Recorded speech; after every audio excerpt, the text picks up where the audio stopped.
thank you to everyone for coming tonight to join our meeting. And this is going to be talking about the San Elijo Lagoon Restoration Project and kind of where we've been and where we're going.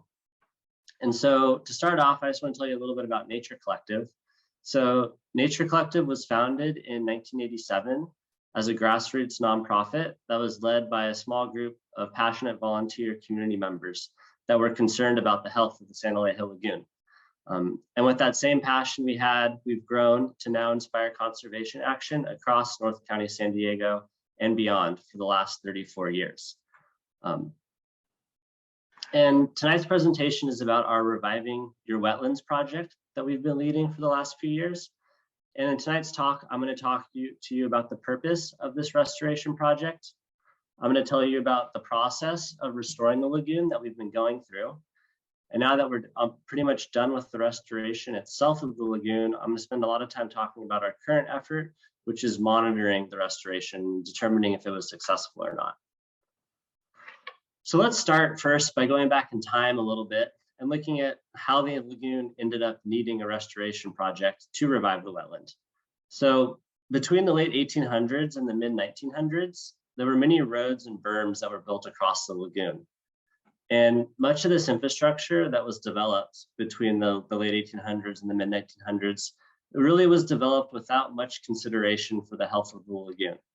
All the bridges were really small. They were all placed in locations of convenience, so they weren't necessarily the best location for water to get in and out of the lagoon. And these pictures you see here on this slide from 1965, they really show how the lagoon was constrained by the roads and the berms that were placed across it, and how the inlet would close. And when the inlet closed, the tides could no longer flush in and out each day. And this really impacts all aspects of the lagoon ecosystem. And so the restoration of the San Elijo Lagoon really is an opportunity to turn the San Elijo Lagoon into one of the best functioning wetlands in Southern California, in the context of it being located in the middle of this really dense urban environment, where we have these large roads and freeways and train tracks that cross it. And then we also have development all around the lagoon. And so the purpose of the lagoon restoration project was to both enhance and restore both the physical and the biological functioning of the San Elijo Lagoon. And so I'm going to go through a bit about how we did that. And this is just one picture kind of to illustrate the main mechanism we had to restore the lagoon was to improve the channels in the lagoon by making them much wider and deeper to allow more tides in and out each day. And to give you a sense of the timeline on when we've been working on this, the planning and design for this project actually spanned a few decades. And then once it was finally permitted and approved, we started construction back in 2017 and have been working on it up until now. We finally finished the restoration project in 2021, and now 2021 through 2031, so the next 10 years, is our post-construction performance monitoring phase, where we really see if what we designed and built is functioning how we anticipated. And then after that phase, we have our second monitoring phase, which is the long-term monitoring from 2031 to 2070. And that is monitoring to see how the lagoon functions in the context of both climate change and sea level rise. So to give you a sense of the process we went through to restore the San Elijo Lagoon, as I mentioned before, really the main tool that we had, and then the one big thing we really did was we made the channels in the lagoon wider and deeper. And so these are two pictures showing the main channel in the lagoon post-restoration. And after our restoration project, now there's about 3 times as much water that goes in and out of the lagoon with each tidal cycle. You can think of those tides as kind of bringing like a breath of fresh air coming into the lagoon each day. And letting that water come in and out really helps drive the productivity in the lagoon and really improves the health of the ecosystem. And so a big part of the project was we went in and actually made these channels much larger. And I'm going to talk about a little bit about the process about how we did that. And the main thing we had to do is we had to move all the material that was in the lagoon somewhere else. And so what we ended up doing was this 2-step process where once you dig about 3 to 5 feet down in the wetlands, below that, in some areas, you just hit beach sand. that was where the beach was before we developed all the infrastructure around here. And so what we did is we dug this big hole. It was about 10 acres, 10 to 15 acres wide and about 40 feet deep. And we put a whole bunch of sand on the beach. Once we had a hole in the lagoon, we then dredged all the channels in the lagoon out and put all the dredged material into the hole in the lagoon, bringing it back up to an elevation where the salt marsh could grow over it. So that was kind of the main process we used to do the restoration. And that sand replenishment process actually had a lot of synergistic benefits with other projects and aspects of life in Encinitas here. So it was able to provide a much larger beach that the Cardiff Living Shoreline project was built on top of. So it provided kind of a foundation for those sand dunes that are now an area where we have like the endangered snowy plovers living. And then it also created this really great recreational resource where the stretch of beach between Cardiff Reef and Seaside is now really easy to walk along for people to enjoy. And it's this really great spot where we have enhanced recreational opportunities. We have this backshore dune system that supports endangered species and plants. And then we also have this kind of natural sea level protection, natural infrastructure that's hardening Coast Highway right there and protecting it from storm surges. So that was all a really cool part of the project. Another really integral part of a restoration project that's really important, it was our creation of these transitional areas in the wetland. And what these are areas that start at low elevation. So I'm going to draw here on the screen to show you guys. And so one of our transitional areas is, let's pull it up. So it is, hold on one sec.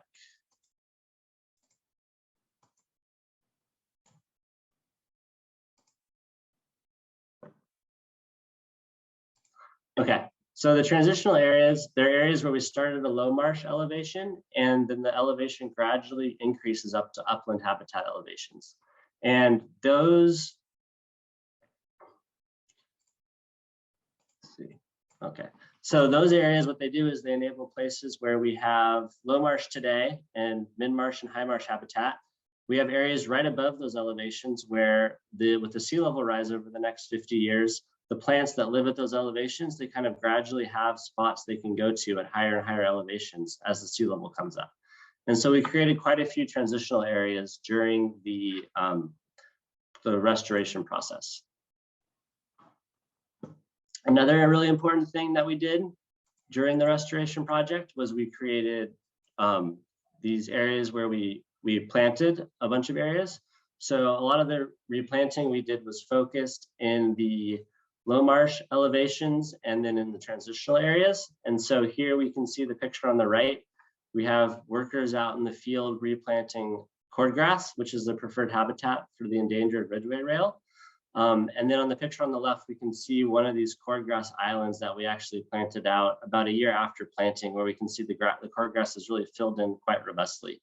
And so during the process, after we kind of widened and deepened the channels and created these transitional areas, we had a few areas in the lagoon where we needed to add some more plants. And so in these, especially in areas where we created new elevations, we went in and planted and added new plants in those regions. Another really important thing that we did was we had the nesting area added to the lagoon.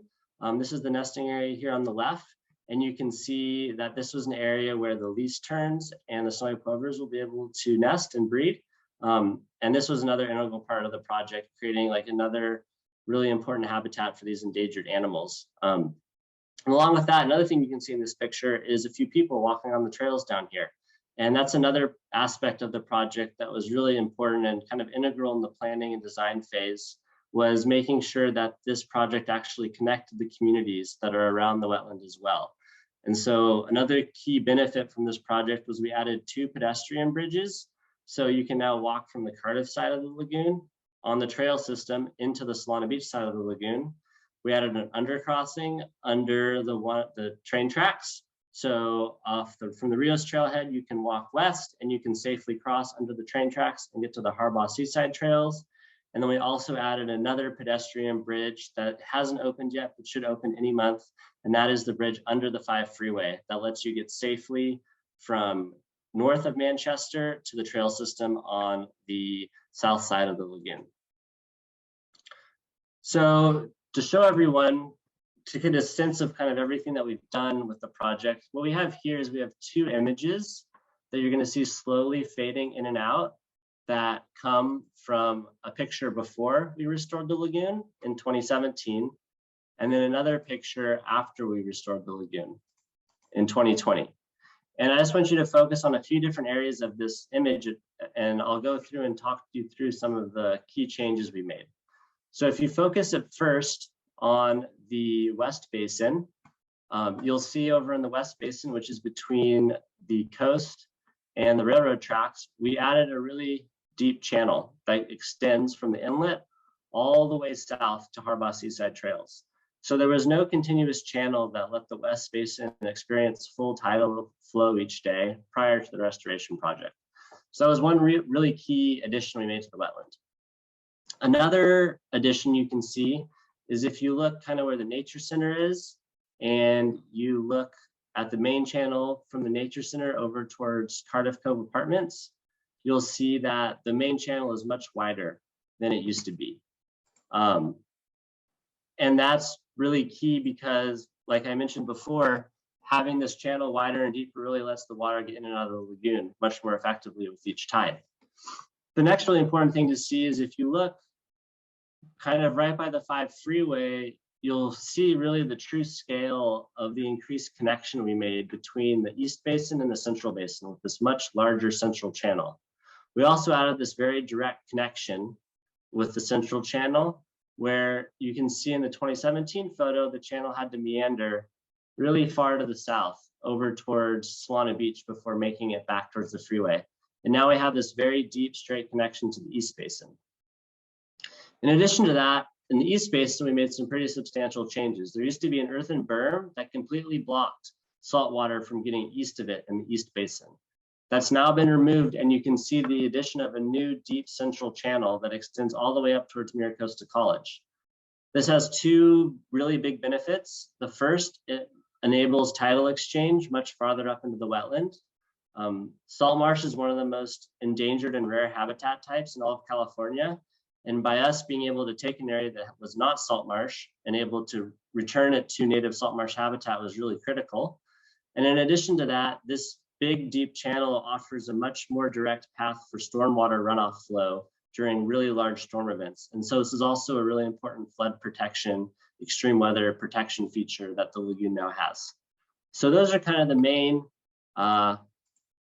enhancements kind of from a bird's eye view of what we did in the lagoon on this restoration project. Another thing you can see in here is you can see the transitional areas. They aren't quite planted out yet in this photo, but you can see one in the East Basin, and then you can also see another one over by where the pedestrian bridges are, over by the nature center. And you can also see the overdredge pit in the area. It looks like a big potato kind of. And that's the area where I said we took a bunch of sand and we put it on the beach to benefit the beaches as a beach nourishment project. And then we took all the material we dredged out of the channels in the lagoon, and we refilled the overdredge pit, brought it back up to a low marsh elevation, and are now watching it revegetate with low marsh plant species. So that's an overview about the actual restoration of the wetland that we did. And we're pretty much done with that. And now we're on to the monitoring phase of the project. And for the restoration monitoring phase, we kind of have 2 really big questions. The first is, well, what is success? How do we define a successful restoration project? And the second question is, how do we measure success? So our definition of success is that we had no long-term environmental impacts from our restoration project, and our project measurably improved the wetland ecosystem in the San Elijo Lagoon. So those are our 2 measures that we're looking for, our 2 metrics. And then to actually measure it, we have 3 main types of monitoring that we do.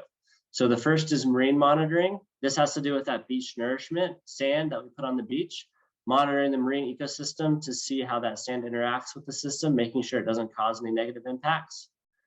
We then have a set of 13 project success standards. These are 13 specific variables that I'm going to talk to you about that we measure in this initial 10-year period after restoration to determine if our restoration project was successful and that is functioning as we designed it to function. And then the third way we measure success is this long-term monitoring. This is from 2031 to 2070. And this is the required monitoring we have to do to ensure that this project was designed for the lagoon to function both now as a wetland and in the future as a wetland, under consideration of sea level rise and climate change. And so we have monitoring that we're setting up to actually be able to determine if the project was successful from that design perspective.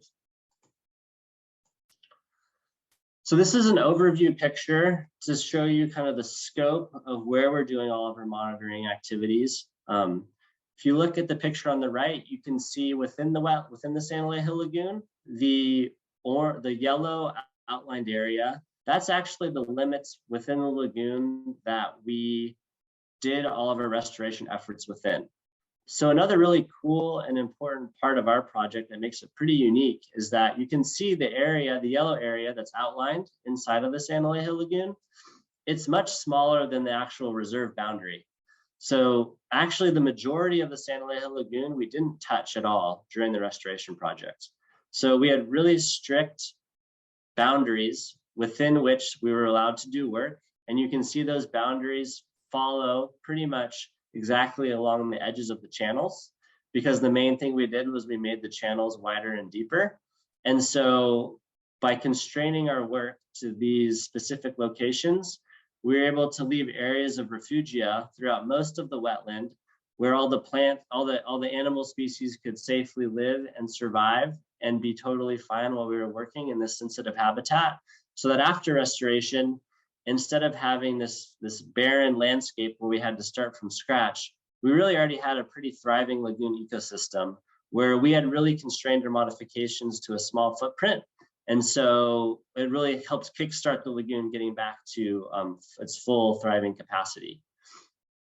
So that's what, and then in addition to that, so all of our restoration monitoring within the lagoon, it's not only focused within our footprint boundary for construction, we actually do monitoring within the reserve boundary.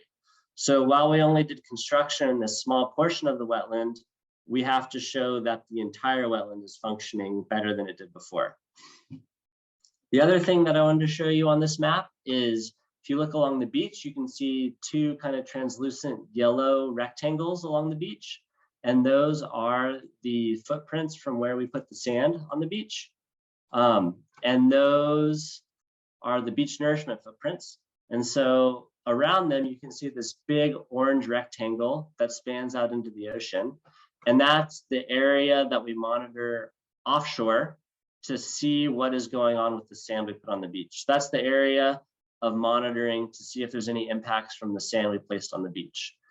And because the ocean is a really dynamic environment, we also have an additional monitoring location from Ponto Beach at the edge of Carlsbad and Encinitas down to Swami's Beach, where we do all the same monitoring as a reference site. Because lots of the populations of fish, the abundance of different species, it changes quite a lot from year to year. And so we want to make sure when we see changes, we have two sites we're looking at. We have a site where we place sand on the beach. We have another site where we didn't place any sand. And we can see, are the changes we're seeing, were those caused by the sand we placed on the beach? Or is that just natural variability that we're seeing in the system? So those are kind of the main areas where we're going out and doing a bunch of the monitoring activities for the project. And now I'm going to go through and I'm going to talk to you through some of the specific marine monitoring and lagoon monitoring that we're doing to measure the success of the project. So first I'm going to talk about the marine monitoring. So this is all going to be stuff that's happening within this big orange rectangle footprint off the coast here. And so for the marine monitoring, it's really important for us, because we place the sand on the beach for the beach nourishment project, we want to track that sand, see how it moves around in the nearshore system, and make sure that we still have these really vibrant and important reef habitats that are right offshore. So we keep track of how much area of the seafloor is covered in sand versus rocks. And then when we have rocky reef habitat, you can see on this picture on the left here, this is rocky reef habitat that's really high quality. So there's a lot of algae that's growing on the rocky reef habitat there. And you can also see on the right here, another habitat we monitor is surf grass. So surf grass is this green grass in the bottom of the picture on the right. And that's another habitat type that we map and keep track of and see how that has changed through time after our project. The diver here on the left is doing a transect. So we do lots of transects for monitoring where scientists, they go along lines. This one's marked by the ruler over here, and they keep track of the number of species they see, the different types of species, the abundance and the size of plant life they see along the way. And as I go through the presentation, I'm going to be giving a pretty high level overview of all the different types of monitoring that we do. But if you guys have further questions or more specific questions, what I would say is send us an email and we'll get back to you with that. This is some more pictures from the marine monitoring, just showing kind of the abundance of life that we're fortunate to have off our coast here. So on the left here, this is a giant black sea bass at tabletops, which is within our project footprint. This is about over 200-pound fish that the scientists, when they've been out diving, have actually seen every year for the last 4 years. So a lot of these, not only is this a really vibrant natural resource off the coast, it's also a state marine protected area. And so there's a lot of really critical habitat out here that we really want to keep track of. In addition to that, over here on the right, we can see some of the ecological benefits of our beach nourishment project. So this picture on the right is a grunion run that we had after we nourished the beach at George's. And this is showing those grunion coming up to lay their eggs in the middle of the night, which is a pretty, if you haven't seen that in person, it's a pretty amazing thing to see in person. So this next picture is showing you some of the data that we collect for our marine monitoring and how we keep track of what's happening with the beach nourishment sand that we place on the beach. So the picture over here on the far left is showing you how we map all the different types of surfaces we have on the bottom of the ocean. So the lightest color you see there, that's sandy habitat. The orange color, those are rocky habitat areas. Where we have the green hashed out areas over the orange rocks, those are areas where the rock has really high quality habitat with a lot of algae growing on it. And then the light green areas in there, those are areas where we have surf grass growing on the rocky reef habitat.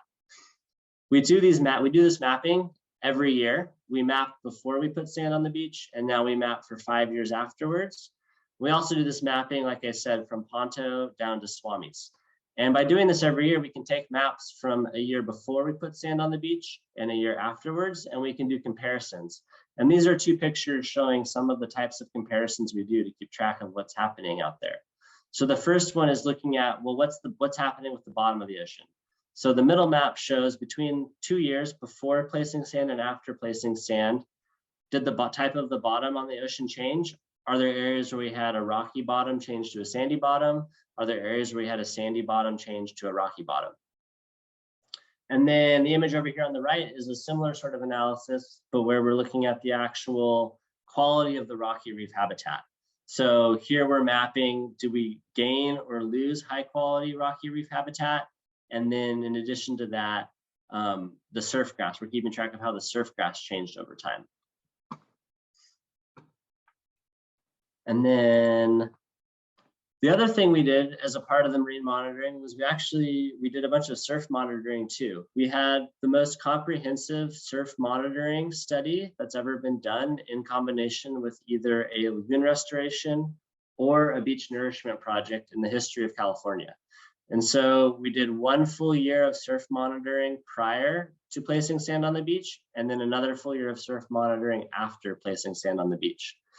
And the main way we did our surf monitoring was we actually had GPS devices attached to a surfer, and the surfer would go out, and there were 2,800 waves that were surfed during the monitoring period. And from the GPS data, you can analyze it with algorithms to pick out where they caught the wave, how long the ride of the wave was, what angle the wave broke relative to the shore, and where the takeoff zones were. And these are some images with some of the data that we've collected from that study. So the polar plot on the left is showing how the peel angle of the wave changed before and after the sand was put on the beach. And so generally, if you put sand at a beach break, you want the peel angle to lessen. So you want the wave to break at a shallower angle so that it's not a kind of a closeout. And so both at George's and at Pillbox, we saw the peel angle actually did shift towards higher quality surf after the beach nourishment project. And then on the right over here, we can see that we have all the takeoff spots mapped over the 2 years of the surf study for different size waves at Seaside Reef. And we can see how the main takeoff locations at the outer reef and the inside bars was unaffected by the beach nourishment sand that was placed on the beach during the project. So that was all the marine monitoring that we've been doing for the project. We're on year 3 right now of the marine monitoring. So we have a few more years of marine monitoring. And the way the marine monitoring is set up is after we collect all 5 years of marine monitoring data, we are going to meet with the California Coastal Commission, and we're going to go through it all with them and figure out and develop a final report that basically covers all 5 years of the marine monitoring we've been doing. So now when we move on to the restoration monitoring, so this is that 10-year period of monitoring that I was talking about that is to meet our project success standards. So these are those standards that we have to determine if our restoration project was a success. And there's 2 main types of these success standards. The first is relative standards. So for relative standards, what we want to do is we take a bunch of measurements in San Elijo Lagoon, and we compare those measurements to what we call reference wetlands, which are the highest quality wetlands in Southern California. This map over here on the right shows our reference wetlands. We have the Carpinteria Salt Marsh, Magoo Lagoon, and the Tijuana River Estuary. And so for about 9 different measures that we have, we basically calculate the same measures for all 4 lagoons, and then we rank them 1 through 4. And at the end of the day, we don't want San Elijo Lagoon to be ranked number 4.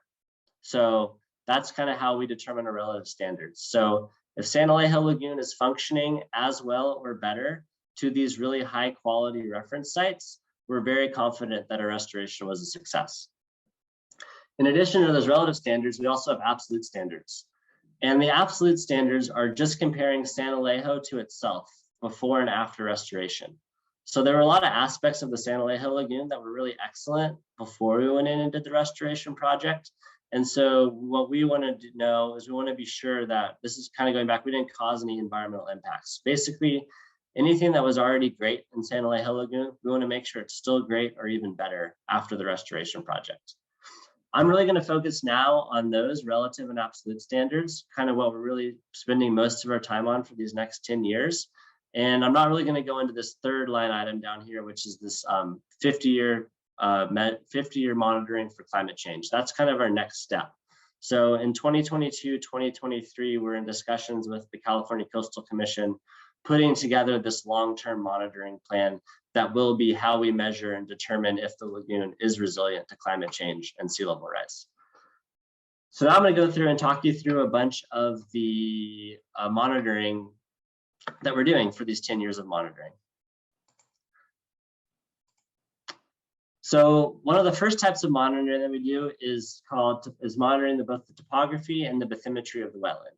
So what this is measuring the elevation, the height of the ground everywhere in the reserve.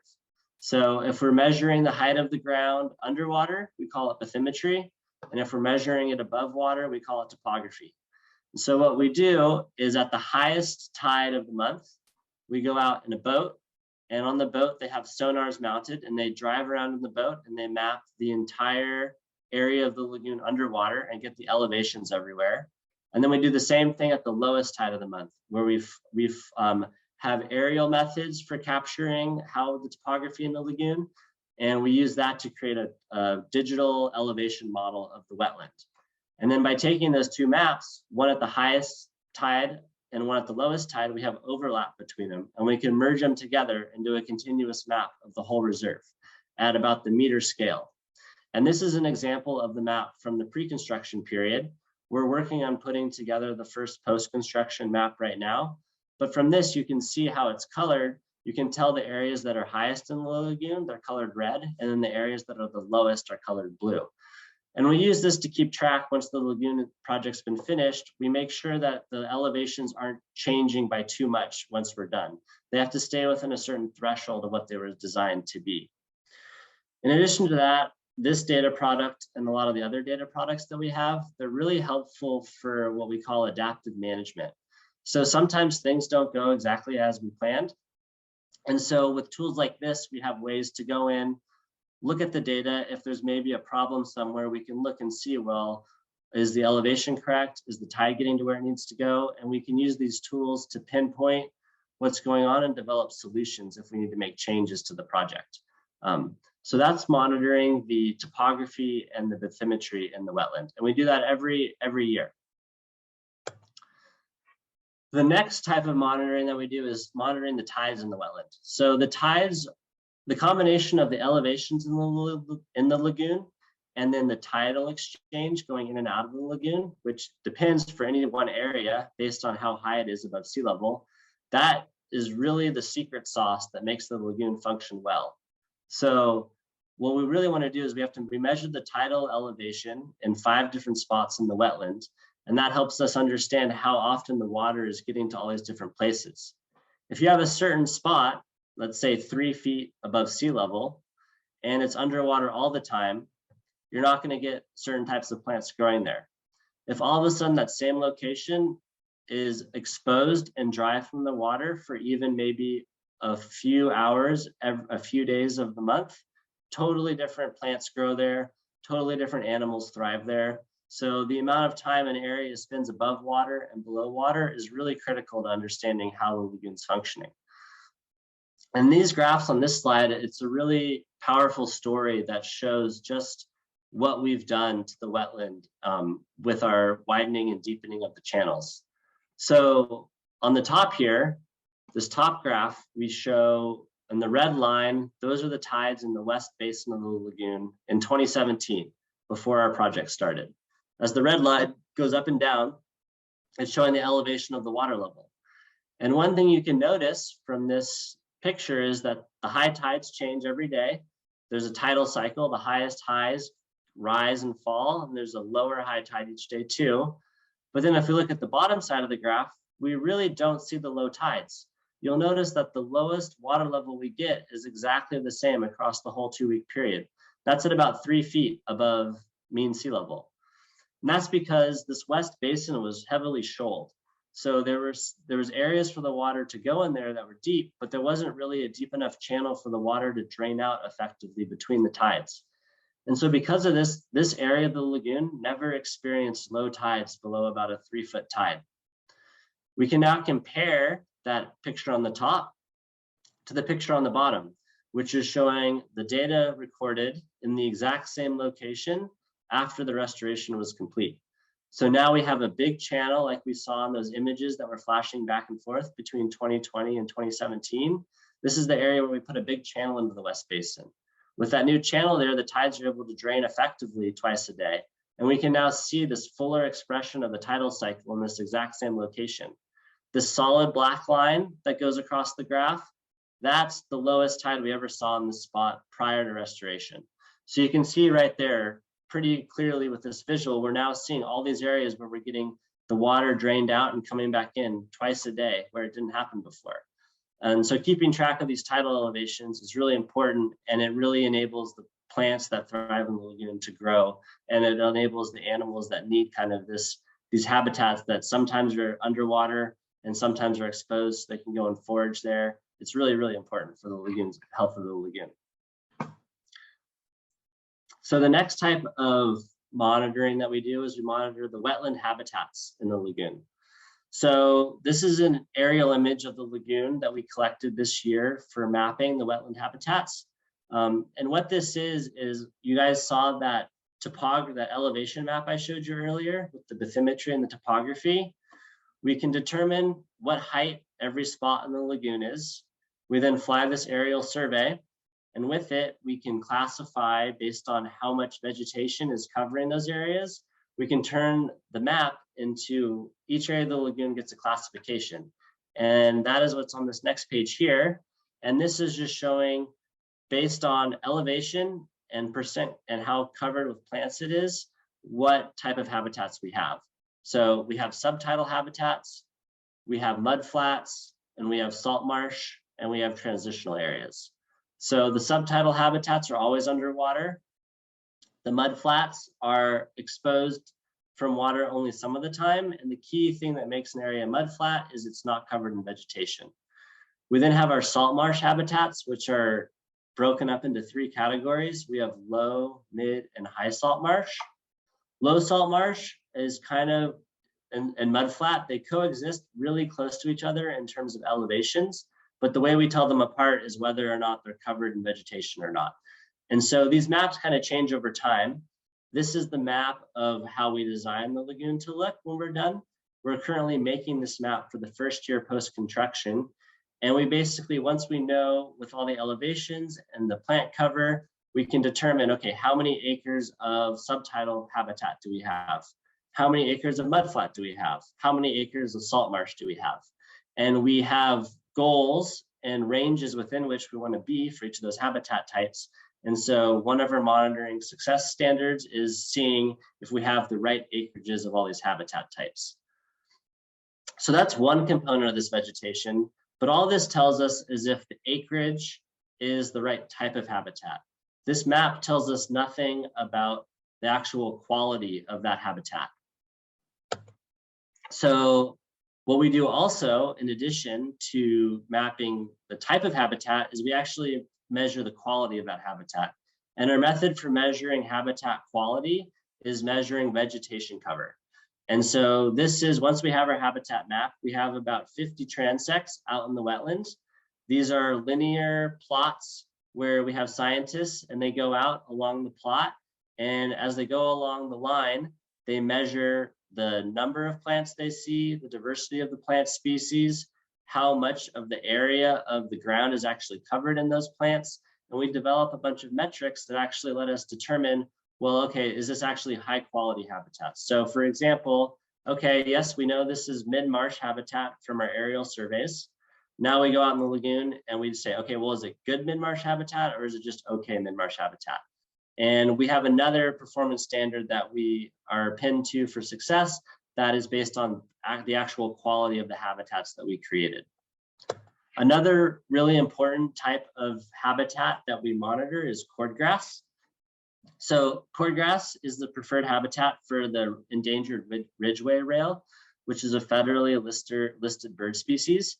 And they really love the cordgrass. And this is one of those relative performance standards. So scientists are also measuring the cordgrass in Point Mugu, Carpinteria, and Tijuana estuaries. And for this, what we look at is how dense is the cordgrass and how tall are the cordgrass shoots. Those are our 2 measures that really tell us how healthy the cordgrass habitat is. And so we're measuring, this is pictures from the scientists out in the field a few weeks ago doing the initial data collection for this year's cordgrass monitoring. And to transition kind of from the plants to the animals, I was saying that cordgrass is this plant that the ridgeway rail really loves because they can hide in it, they can lay their eggs in it, and so build their nests in it. So in addition to monitoring the plants, we also monitor a bunch of the different animals in the wetland. And so one of the types of animals that we monitor are the birds in the wetland. So we have a set of performance criteria that we monitor, and there's a set of different performance criteria for birds that we monitor. So we monitor individual endangered birds in the lagoon. For example, the Belding savanna sparrow, which you can see here on the left, and then this ridgeway rail here on the right. We have trained biologists that go out in the lagoon and they go throughout the whole reserve and they do very detailed surveys to both map how many species, how many individuals we have of these endangered bird species and where they are on the wetlands. And we keep track of that from before the project and after the restoration project. In addition to these really focused bird surveys, we also do wider, more expansive general water bird surveys, where we keep track of just the overall diversity and abundance of water birds that visit the wetland every month. Another really cool thing that we monitor that's a really good kind of early indicator of how the project is going is eelgrass. So eelgrass is a plant that grows in subtidal areas of wetlands, and it's really difficult to propagate. You can't like go buy eelgrass at Home Depot and plant it and it'll grow. It's one of those plants where if the conditions are right and the ecosystem's doing well, it'll grow really well on its own. But if you take some and you try and plant it somewhere, it doesn't really work, which is great because it makes eelgrass a really good indicator, kind of a canary in the coal mine, but in a positive way for how an ecosystem might be functioning. And prior to our restoration project, we mapped all the eelgrass in the wetland, and there was one patch of eelgrass in the wetland. This is a picture on the right of our snorkel survey we did about 2 months ago. And then on the left is a picture of a new patch of eelgrass. You can actually go see yourself. If you go walk out on the new pedestrian bridges by the Nature Center and look around, you'll be able to see it off the side of the bridge. And we have about 150 patches of eelgrass now in the wetland, just in the initial year after construction. And our main hypothesis for this is it's just that increased tidal flow and the wider and deeper channels really have just made it an ideal habitat for the eelgrass. Another type of monitoring that we do is water quality monitoring. This is a picture on the left of our operations director, Bradley, out changing one of the data loggers in the lagoon. And our main metric for measuring water quality is dissolved oxygen. We have a graph of the dissolved oxygen concentration in the water on the right over here with a hard red line at 3 milligrams per liter. And oxygen in the water acts very similarly to oxygen in the air. The fish need it to breathe. And it's an indicator of a healthy ecosystem if you have high levels of DO in the water. If the oxygen level drops too much, all of a sudden you start having problems.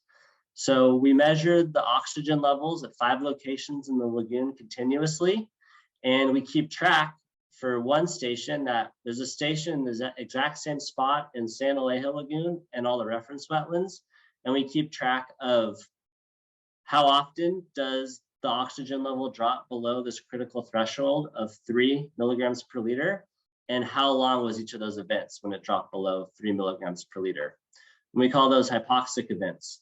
And so we keep track of the number of hypoxic events and the average duration of those hypoxic events. And that's our performance criteria for water quality. And we compare that to those other wetlands. One quick example, just to show you the importance of this, is looking at what happens when the inlet closes in the wetland. So this is a period from before our restoration project where we can see the blue line is the dissolved oxygen concentration. And then the orange line is the height of the water level in the lagoon.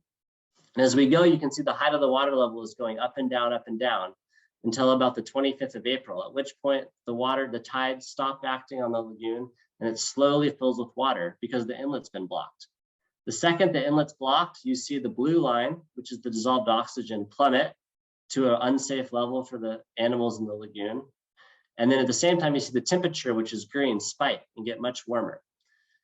And then you can see again on the 15th of May, literally within a day of reopening the inlet, you can see the lagoon bounce back into a healthy range.